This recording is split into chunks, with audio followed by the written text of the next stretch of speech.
Hello बच्चों, TA classes में आपका स्वागत है। देखिए, आज हम बचे हुए जो बहुविकल्पी प्रश्न है उसको लेकर आए हैं। आपको लगभग 18 बहुविकल्पी प्रश्न आपको बता दिया गया है। उसके बाद से अब आगे के बहुविकल्पी प्रश्न को हम लेकर आए हैं, जो कि सारे बोर्ड परीक्षा के लिए इम्पोर्टेंट है, जो आगामी 9 अप्रैल 2022 को होना है। उसके लिए वेरी वेरी इम्पोर्टेंट है ये सारे बहुविकल्पी प्रश्न। तो देखिए, 18 तक क्वेश्चन आपको करा दिया गया है। उसके बाद से ये 19 नंबर का क्वेश्चन है। देखिए, भूदान ग्राम दान आंदोलन किसके द्वारा शुरू किया गया? कह रहा है कि भूदान ग्राम दान आंदोलन किसके द्वारा किया गया। यह भूगोल से यानी प्रश्न है, कृषि वाले नामक पाठ से है ये। तो सबसे पहले हम ये जानेंगे कि भूदान ग्राम दान आंदोलन क्या है।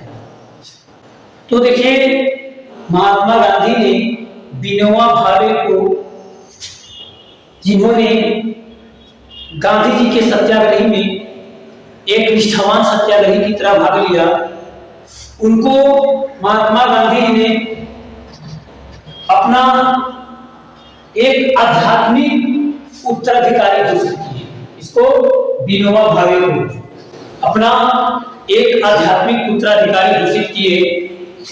गांधी जी के शहादत के बाद विनोबा भावे ने लगभग कई देशों की पदयात्रा की। एक बार जब वे आंध्र प्रदेश के एक गांव पोचमपल्ली में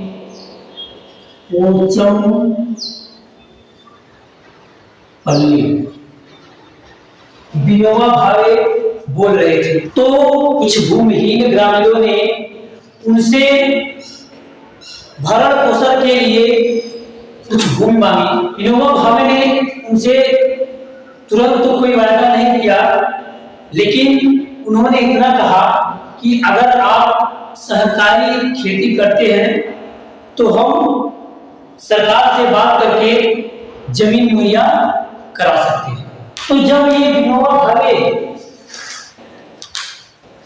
आंध्र प्रदेश के पोचमपल्ली गांव में बोल रहे थे, उसी समय अचानक श्री रामचंद्र रेड्डी ने खड़े हुए और 80 भूमिहीन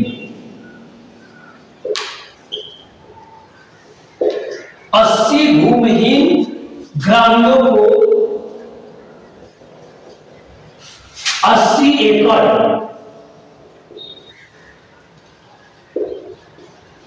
भूमि बांटने की पेशकश की। कौन? श्री रामचंद्र रेड्डी ने। इसे ही भूदान कहा जाता है। क्या कहा जाता है? भूदान।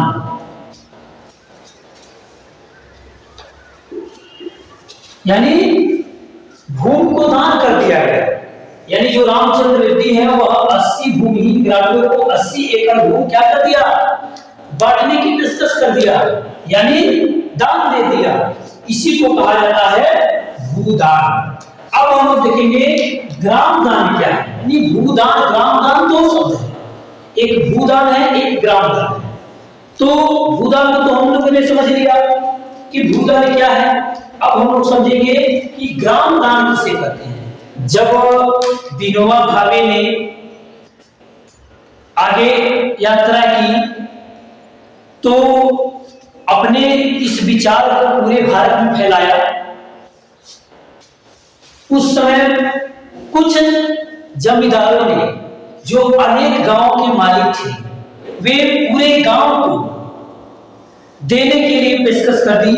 इसे ही कहा जाता है ग्राम दान। तो उसको कहा जाता है ग्राम दान। इसी भूदान ग्राम दान आंदोलन को एक और नाम से जाना जाता है, जो कि है रक्तहीन क्रांति।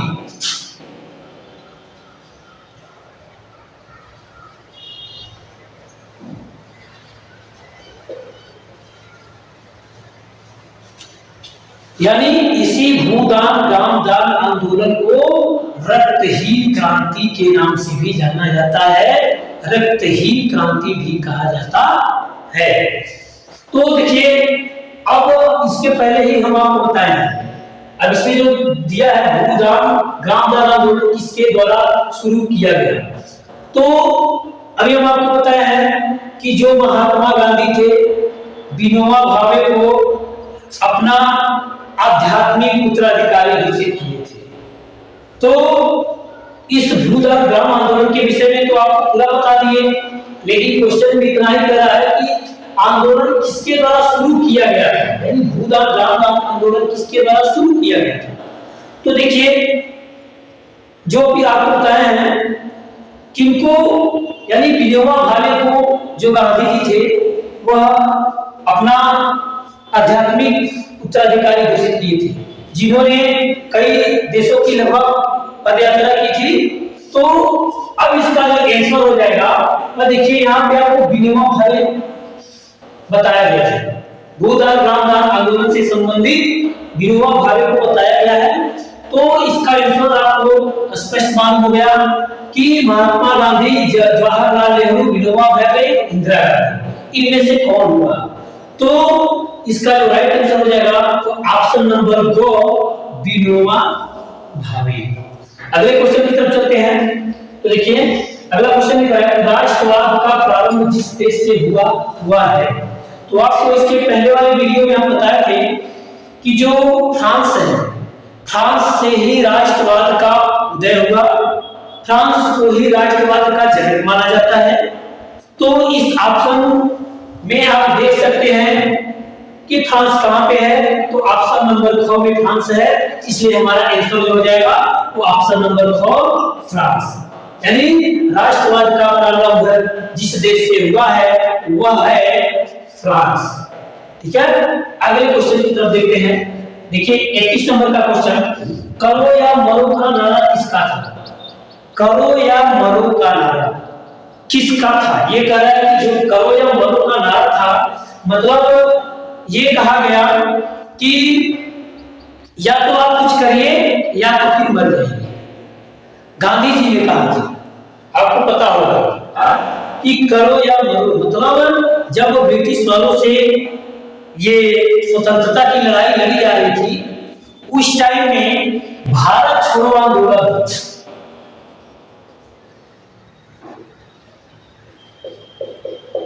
भारत छोड़ो आंदोलन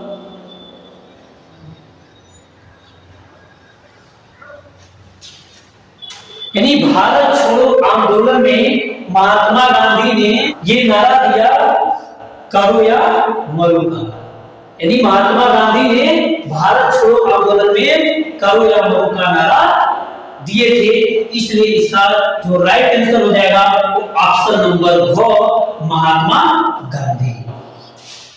देखिए अगला क्वेश्चन है, निम्नलिखित में से कौन सा उस कृषि प्रणाली को दर्शाता है जिसमें एक ही फसल लंबे चौड़े क्षेत्र में उगाई जाती है।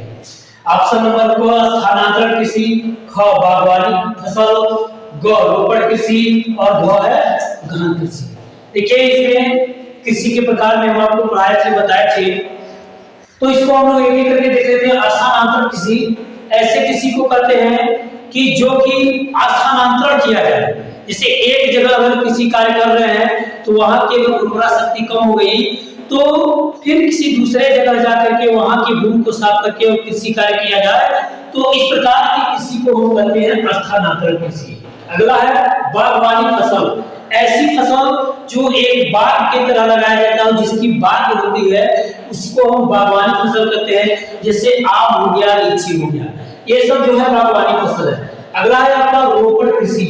तो रोपण कृषि जो है यह एक ही फसल लगाया जाता है और लंबे चौड़े क्षेत्र पे लगाया जाता है एक ही फसल, उस फसल में कोई दूसरी फसल मिक्स नहीं होती है। तो इसका जो फसल उदाहरण अगर देख सकते हैं तो इस फसल का जो उदाहरण हो जाएगा आपका गन्ना, कॉफी, चाय, केला, ये सभी जो है ये ऊपर कृषि है, यानी ये जो है ये लंबे क्षेत्र पर और एक ही फसल लगाया जाता है। गन्ना देख सकते हैं, गन्ना लगाया जाता है तो बहुत बड़े क्षेत्र पे लगाया जाता है और एक ही फसल होता है गन्ना, और गन्ना में कोई दूसरी फसल नहीं होती है। कॉफी में भी लगाया जाता है तो केवल कॉफी ही लगाया जाता है। चाय भी, केला की अगर खेती की जाती है तो देखते हैं केला ही लगाया जाता है, कोई दूसरा फसल नहीं होता है। तो और इस प्रकार से हमारा आंसर मिल गया कि कह रहा है कि जो फसल लंबे चौड़े क्षेत्र में उगाई जाती है वो भी क्या हो, एक ही फसल हो। तो भी हम आपको बता दिए कि गन्ना हो गया, कॉफी हो गया, चाय हो गया, केला हो गया, ये जो होता है ये रोपण कृषि है और ये फसल जो है यह लंबे क्षेत्र पर लगाया जाता है और एक ही फसल लंबे चौड़े क्षेत्र पे लगाया जाता है, इसलिए इसका जो सही आंसर हो जाएगा रोपण कृषि। अगला है देख लेते हैं गहन कृषि। तो गहन कृषि वो है कि जब किसी छोटे से भाग पर अधिक जनसंख्या का दबाव होता है, अधिक जनसंख्या में लोग कृषि कार्य करते हैं, तो ऐसे कृषि को हम गहन कृषि कहते हैं। तो इसलिए हमारा आंसर जो था वो मिल गया ऑप्शन नंबर 2 रोपण कृषि। अगला क्वेश्चन है झारखंड में स्थित कोडरमा निम्नलिखित में से किस खनिज का अग्रणी उत्पादक है। देखिए कह रहा है कि जो झारखंड में स्थित कोडरमा जगह है वहां पे किस खनिज का उत्पादन अधिक होता है। तो ऑप्शन नंबर को है बॉक्साइट, ख है तांबा, ग है अभ्रक, घ है लौह अयस्क। तो हम एक एक करके देख लेते हैं। बॉक्साइट को देखते हैं तो जो बॉक्साइट होता है वह आपका रांची जिला में, ये बॉक्साइट आपका रांची जिला में सबसे अधिक उत्पादन किया जाता है बॉक्साइट का। देखिए अगला है आपका तांबा। तो तांबा का उत्पादन जो है झारखंड में हजारीबाग, संथाल और उसके साथ साथ सिंहभूम,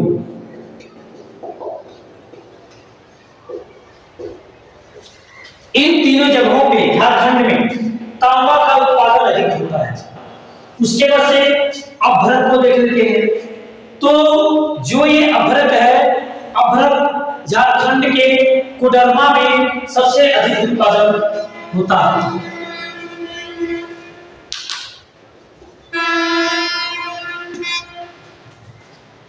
यानी जो अभ्रक है वह झारखंड के कोडरमा नामक स्थल पे सबसे अधिक उत्पादन किया जाता है अभ्रक का, इसलिए हमारा आंसर मिल गया। तो आप देख सकते हैं कोडरमा यहाँ भी है, कोडरमा यहाँ भी है, तो ये क्या हो गया है अभ्रक। यानी अभ्रक का उत्पादन जो है झारखंड में कोडरमा में अभ्रक खनिज का सबसे अधिक उत्पादन होता है, इसलिए इसका जो सही आंसर हो जाएगा ऑप्शन नंबर 2 अभ्रक। देखिए लौह अयस्क को देख लेते हैं। तो ये जो है ये भी सिंहभूम, संथाल, साथ ही साथ भूगा, यानी झारखंड के सिंहभूम, संथाल, भूगा में लौह अयस्क का उत्पादन सबसे अधिक होता है। इन चारों ऑप्शन के विषय में हमने आपको बता दिया। देखिए हम केवल एक ऑप्शन के विषय में आपको नहीं बता रहे हैं, आपको चारों के विषय में जो ऑप्शन दिया है उसके विषय में बता रहे हैं, ताकि कभी अगर क्वेश्चन परीक्षा में इधर से उधर कर देता है तो भी आप उसका आंसर आसानी से लिख सकते हैं। अब देखिए अगले क्वेश्चन की तरफ चलते हैं। तो अगला क्वेश्चन मेरा है निम्न में से कौन सा परिवहन साधन भारत में प्रमुख साधन है। यानी कहा कि अपने भारत में कौन सा परिवहन का साधन ऐसा है जो इनमें से सबसे प्रमुख है। तो ऑप्शन नंबर को है पाइपलाइन, ख है रेल परिवहन, ग है सड़क परिवहन, घ है वायु परिवहन। तो देखिए पाइपलाइन के विषय में इसकी पहले वाले वीडियो में आपसे चर्चा की थी कि जो पाइपलाइन है भारत के परिवहन मानचित्र में एक प्रमुख साधन हो गया है। पहले क्या था कि पाइपलाइन का प्रयोग पानी को एक जगह से दूसरे जगह पहुंचाने में किया जाता था। अब पाइपलाइन का प्रयोग गैस, तेल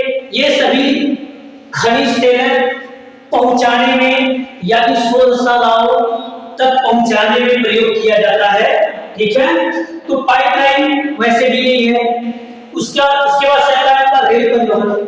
तो रेल परिवहन देखिए, जो रेल परिवहन है ये भी ऐसा नहीं है कि जो भी कुछ करते हैं आप रेल परिवहन के माध्यम से ही करते हैं। अगला है सड़क परिवहन। तो देखिए सड़क परिवहन सबसे प्रमुख माना गया है अपने भारत में, क्योंकि हमको चाहे दूर चाहे नजदीक जाना हो तो हम सड़क परिवहन का अधिक प्रयोग करते हैं। इसलिए हमारा इस प्रश्न का जो उत्तर हो जाएगा वो ऑप्शन नंबर 2 हो जाएगा, सड़क परिवहन। अगले ऑप्शन के विषय में समझ लेते हैं वायु परिवहन। वायु परिवहन के माध्यम से हम बहुत दूर दराज देशों में जाने के लिए इसका प्रयोग करते हैं, इसलिए ये भी नहीं होगा। यानी ये कह रहा है प्रश्न में कि सबसे प्रमुख साधन बताइए। प्रमुख का मतलब हम ऐसे परिवहन का बात कर रहा है कि जिसका सबसे अधिक उपयोग किया जाता है। तो सबसे अधिक हम सड़क परिवहन का उपयोग करते हैं, इसलिए इस प्रश्न का हमारा सही जवाब हो जाएगा ऑप्शन नंबर 2, सड़क परिवहन। बहुत बहुत धन्यवाद। आप हमारे इस आरटीए क्लासेस को सब्सक्राइब कीजिए ताकि हम कोई अगला वीडियो अपलोड करें तो सबसे पहले आपको मिले, इसलिए हमारे इस चैनल को सब्सक्राइब कीजिए। आपको इस चैनल पे बोर्ड से संबंधित सभी चीजें बताई जा रही है, आप देख भी रहे हैं, और सभी इंपॉर्टेंट प्रश्नों को बताया जा रहा है। हम जितने भी आपको ये प्रश्न बताए हैं ये सारे प्रश्न जो है 9 अप्रैल 2022 जो बोर्ड परीक्षा होना है उस बोर्ड परीक्षा में 100% आएगा, तो आएगा, आना बिल्कुल तय है। इसलिए हम आपसे बार बार ये रिक्वेस्ट कर रहे हैं कि इन सभी प्रश्नों को आप तैयार रखिए। आप वीडियो को पूरा देखिए, आप वीडियो को पूरा देखते नहीं है इसलिए आपको पूरा प्रश्न समझ में आता नहीं है। तो मैं आपसे रिक्वेस्ट करूंगा कि वीडियो को पूरा देखें और इसी तरीके से नई नई जानकारी और अन्य प्रकार के प्रश्न पाने के लिए हमारे इस आरटीए क्लासेस को सब्सक्राइब कीजिए। धन्यवाद।